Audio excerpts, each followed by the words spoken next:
Hello and welcome to this James the Bike Guy, where today we're getting a chance to pin two Trek Hardtails next to each other and find out which one is worth the money. Well, this is a unique opportunity, especially in the pandemic world of not being able to get bikes, but I've got a Roscoe 7 in a size large right next to a Roscoe 8 in a size large. And because this bike is brand new for 2023, and these are only $500 between each other, I think it's fair that we go into the features and designs of these bikes, find out which one is worth what, and then we'll see how much they weigh. Well, anyways, without any further ado, let's see. Do you choose the Roscoe 7 or the 8?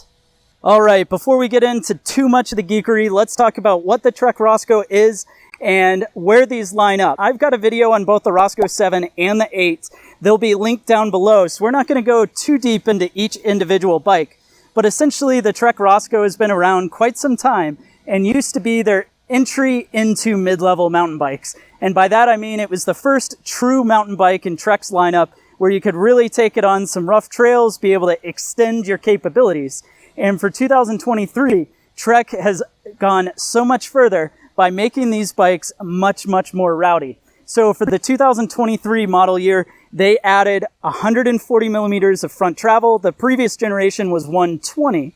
They also then put in these 29-inch wheels. So the previous gen used to be a 27.5 plus. Now we've got 29 by 2.6, which is quite a bit better tire and wheel setup for a rowdy bike. But more specifically, the Alpha Gold aluminum frames that they're using on these bikes got a major upgrade. So the front end of this bike now has a 65-degree head tube angle. The effective seat tube is 73.1 degrees. You then have a chainstay length of only 430 millimeters and a reach on a size medium-large of 455. And that has brought this bike well into the modern world of geometry, allowing the front end to be kind of extended out a bit, slackened out to allow it to be more stable, but then a nice steep seat tube angle and short chainstay to make the bike really fun and playful, but still be able to climb well. Other cool features that they changed, of course, in the back end, it now is fully through axle, which is nice to see. You've got ISCG mounts and a threaded bottom bracket, so places to mount bash guards and chain guides, tapered head tube, internal routed for dropper post, kind of all the features. But with those features in mind, there is a $500 difference between these two bikes. So the bike on the right is $1,829, at least as of July in 2022. And the bike on the left, the Roscoe 8, is $2,329. So that's exactly $500 difference between these two bikes. And I'm curious, is it worth the difference? Because both are 12 speeds, both have 140 mils of travel, and both share the exact same frame. All right, and diving into the differences, the first place that's going to make a big difference is going to be the fork. Now, this on the Roscoe 7 is the RockShox Recon fork. This Recon fork has 32 millimeter stanchions, and it's going to be an okay fork, but it's not going to be quite as good as the RockShox 35. Now, these are going to use a similar damper unit, so both are adjustable to full lockout as well as compression adjust. Both do have air adjustment, but the RockShox 35 makes a big difference by going to these 35 mil stanchions and having a similar chassis to the 35 millimeter Revelation. That means the front end of this bike is going to be way stiffer. And in fact, in many cases, I might argue, especially if you get, into the more aggressive side of riding, the 32 millimeter stanchion on a 140 millimeter fork might get a little noodly on the front end. So between these two, that's a big difference. Now, aftermarket, if you were to buy the RockShox 35 to upgrade the Roscoe 7, that's actually $500. So you might be able to sell your Recon for, something and save some money. But that fork alone is $500, and that is kind of a big deal. Now, the next place where you have a big deal of difference is going to be in the drivetrain. Now, on here, this is kind of a mixed bag in my opinion. That's because this is Shimano's Deore drivetrain, which is mid-level components. It's got a nice race face crankset. Personally, I like these race face cranksets. They have a direct mount chainring, nothing to complain about here. But this is a 1x12 speed system with a Deore 10 to 51 tooth cassette. Now that's 510% range, which is super wide range. It shifts with a Deore shifter up front. Really nice drivetrain, mid-level, maybe a little heavier, but you've got 510% range. And that is where it's a little funky on the Roscoe 8. So the Roscoe 8 here has a mixture of NX from SRAM and GX. So to put it in perspective, NX, which is SRAM's shifter that's on here, and cassette, are of the quality of Deore. And then GX, which is going to be the crankset, as well as the rear derailleur, are slightly nicer than the Deore on the other bike. So you do end up with a inline crankset, meaning this is a SRAM crank to match with the GX Lunar rear derailleur. But the thing that's interesting about this is that that Lunar rear derailleur can fit a 10 to 50 tooth cassette, which would be 520% range instead of the 510 on the Roscoe 7. But that's not what they spec with the bike. Instead, they're speccing an 11 to 50 tooth cassette, which is a NX level cassette, which has less range than that bike or what would typically go with this rear derailleur. And you might say, well, that's no big deal. I'll just swap on a 10 to 52 and that'll replace it. But in doing so, to do that, you would have to change the free hub body on the hub, and then that cassette is fairly expensive. So I find that kind of like a wash between the two. You lose a touch of range, even though you have the same gearing, compared to the Roscoe 7, but you get a slightly better crank, a slightly better rear derailleur, but the rest of it is similar, but the 7 has more range. Kind of confounding, but interesting nonetheless.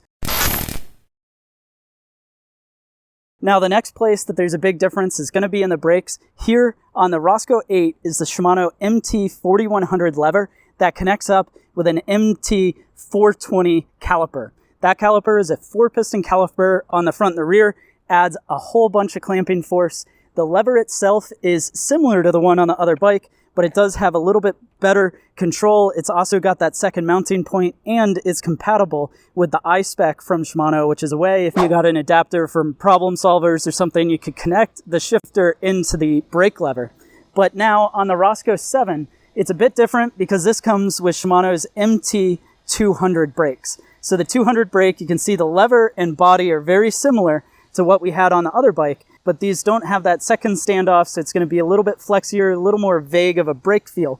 But it's also clamping down on only 2-piston calipers on the front and the rear. The other thing that's different is this is going to run a smaller front rotor than what we got on the Roscoe 8. So interesting spec choice there. Definitely less braking on this bike compared to the other. But if we were comparing the two, either bike, if you got really into it and wanted to do an upgrade, brakes on either one might be a place that I would start between the two. And the final major difference between these two bikes, speccing them out, is gonna come to the wheel set. Now, both run 29ers, both are running the Bontrager XR4 Team Issue tire in a 29 by 2.6. Both come tubeless from the factory.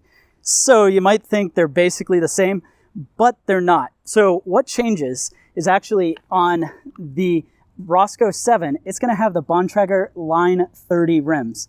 This is a 30 millimeter wide rim, 29 internal, and it laces up to Shimano hubs on the front and the rear, which this is actually a really good spec for the bike. Cup and cone bearings, it's pretty nice. It matches up, especially at the price point of this rig, really well. But I have to hand it to the Roscoe 8 with having a nicer wheel set. I've personally rocked the wheels on this bike for hundreds and hundreds of miles. These wheels are the Bontrager Line Comp 30s. The Comp 30 runs essentially the same rim between the two, a 29 millimeter internal, 30 millimeter wide rim, but it's lacing up to Bontrager's Rapid Drive hub. That Rapid Drive hub has 108 teeth of engagement out back. I'm not actually sure how many teeth of engagement are on the Shimano hub, but it's probably in the 24 to 36 tooth of engagement. And what that essentially means is the distance between each pawl click is going to be so much faster on the other wheel. So here, check out how much play we have to go to the next click. So here, wow, that's quite a bit of movement, right? That crankset went up. Let's try that one more time. So we'll watch, and then we're engaged. Now, when we go to the other wheel, this has the 108 tooth engagement. Check this out. That's all that it moves. Next one, and one more. So essentially what's happening when you get that one little click. That's incredible. Ready? So that is the engagement. What happens is when you're going through and you're having to kind of pedal or ratchet the crankset to be able to get through an obstacle, having a quicker engaging hub is going to make the bike feel way, way more responsive, and personally makes a huge difference in the way the bike feels. Well, anyways, that's a lot of talking about these two bikes. I think it's time we find out what the Roscoe 7 and Roscoe 8 weigh and check back in.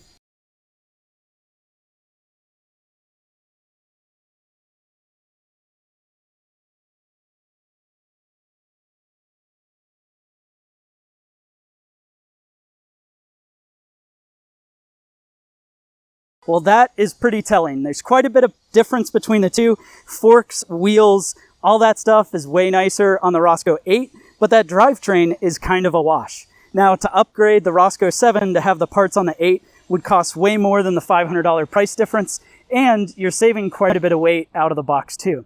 So it's an interesting setup, and I'd love to know your thoughts down in the comment section below. Do you choose Roscoe 7 or do you choose Roscoe 8?